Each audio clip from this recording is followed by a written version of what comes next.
novada, no kaimiņu novada, līvānieši mūsu, ceiruliets, kuplā skaitā.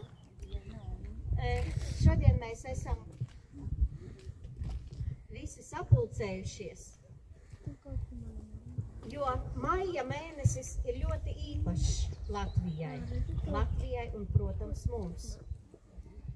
Mēs rītdien atzīmēsim Latvijas 34. gada dienu, kā Latvija tika atjaunota neatkarība. Atzīmējām arī 20. gada dienu, kā Latvija ir iestājusies Eiropas Savienībā. Priekšā mums ir ļoti lieli svētki.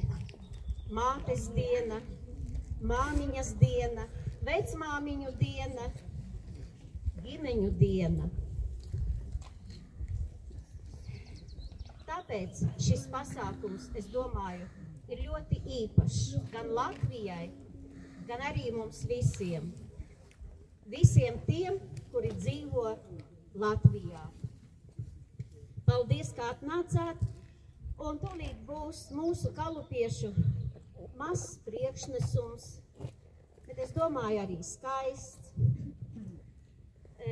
Notiek, protams, dažādas skibeles, tāpēc mēs varbūt neesam pilnā sastāvā šodien. Piedodiet, bet toties mūsu ciemiņi ir pilnā sastāvā, un domāju, ka viss būs labi, ja kopā ņemot. Nu, un šodien uzstāsies tātad mūsu Leičupīte, kalupes.